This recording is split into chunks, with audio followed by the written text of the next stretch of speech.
উত্তরকন্যার প্রশাসনিক ভবনে পৌঁছে গিয়েছেন মুখ্যমন্ত্রী মমতা বন্দ্যোপাধ্যায়। আর যাওয়ার আগে দমদম বিমানবন্দর থেকে তিনি যে অভিযোগ করেন যে বন্যার অনুদানেও বঞ্চনা করা হচ্ছে কেন্দ্রীয় সরকারের বিরুদ্ধে, তার এই অভিযোগ।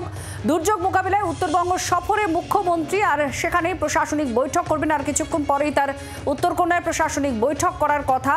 উত্তরবঙ্গের পরিস্থিতি যথেষ্ট উদ্বেগের, সেই পরিস্থিতি কিভাবে সামাল দেওয়া যায়, জাতীয় সড়ক 10 নম্বর জাতীয় সড়ক একাধিক জায়গায় ধস নেমেছে, সেই বিষয় নিয়েও যাতে কথা বলা যায় জাতীয় সড়ক কর্তৃপক্ষের সঙ্গে, সেই বিষয়টাও তিনি অবগত করেছেন। আমাদের সঙ্গে নারায়ণ সিংহ রায় এই মুহূর্তে রয়েছেন, সরাসরি তার সঙ্গেই আমরা কথা বলবো। নারায়ণ, উত্তরকন্যায় পৌঁছে গিয়েছেন মুখ্যমন্ত্রী মমতা বন্দ্যোপাধ্যায়, বৈঠক কিছুক্ষণ পরেই শুরু হবে, কিন্তু যাওয়ার আগে তিনি কলকাতায় বলেন কেন্দ্রের বঞ্চনার অভিযোগে তিনি সরব হন। ঠিক এই জায়গায় দাঁড়িয়ে প্রশাসনের যে বৈঠক, সেই বৈঠকে এর কোনো আঁচ পাওয়া যেতে পারে? কি ধরনের কি আলোচনা হতে পারে? দেখো, প্রথমেই বলে রাখি, বৈঠক কিন্তু শুরু হয়ে গেছে, কিছুক্ষণ হলো বৈঠক শুরু হয়ে গেছে। সেই বৈঠকে কিন্তু মুখ্য সচিব থেকে শুরু করে জেলার উচ্চ আধিকারিকরা এবং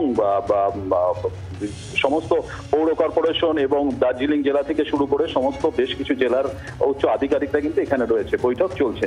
মূলত দেখো, বৈঠকের কিন্তু এই মুহূর্তে যেই জিনিসগুলো উঠে আসছে, যে মুখ্যমন্ত্রী কিছুক্ষণ আগেই যেমন মুখ্য সচিবকে নিয়ে বৈঠক করলেন, বৈঠক চলছে। বৈঠকের মূল বিষয় যেটা, দেখো, পাহাড়ে দীর্ঘদিন ধরে ধস, জাতীয় সড়ক বন্ধ, মাঝে খোলার পরেও কিন্তু আবার বন্ধ হয়ে পড়ে রয়েছে। কারণ জাতীয় সড়কের যা অবস্থা, জাতীয় সড়ক 10-এর যা পরিস্থিতি, দিন প্রতিদিন কিন্তু তিস্তা গর্ভে যেতে চলেছে।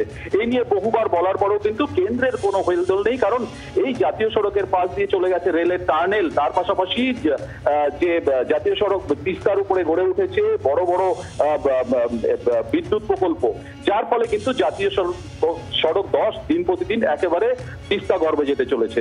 এর পাশাপাশি বলে রাখি, এই মুহূর্তে দেখো বন্যা পরিস্থিতি জেলার বেশ কয়েকটি জেলায় কিন্তু বন্যা পরিস্থিতি দেখা দিয়েছে অতিবৃষ্টির ফলে। সেই সমস্ত নিত্যা নিয়েই কিন্তু এই মুহূর্তে বৈঠক চলছে এবং বৈঠক শেষে সম্ভবত মুখ্যমন্ত্রী একটি প্রেস কনফারেন্সও করতে পারে। তারপরেই কিন্তু আসল চিত্র জানা যাবে যে কি করতে চলেছেন এবং প্রশাসনিক তৎপরতায় কি উত্তরবঙ্গ যেসব বানভাসী রয়েছে বা এই সব জাতীয় সড়ক 10 বা দার্জিলিং এ যে সমস্ত ধসের ফলে বাড়িঘর ভেঙে গেছে, সেই তাদের জন্য কি করতে চলেছেন সেটা বোঝা যাবে। ধন্যবাদ। আপাতত নারায়ণ সিংহ রায় আমাদের প্রতিনিধি জানালেন যে কি কি বিষয় নিয়ে আলোচনা হতে পারে, কারণ বন্যা পরিস্থিতি সরেজমিন করা, একই সঙ্গে কিভাবে পুরো পরিস্থিতি মোকাবিলা করা যায়, মানুষকে কিভাবে সুরক্ষিত রাখা যায়, এই পুরো বিষয়টি এবং যোগাযোগের ব্যবস্থাপনা আরও কত মসৃণ করা সম্ভব, এই পুরো বিষয়টি নিয়ে সম্ভবত আলোচনা হচ্ছে। এই মুহূর্তে বৈঠক শুরু হয়েছে, তার ছবি আপনারা দেখতে পাচ্ছেন।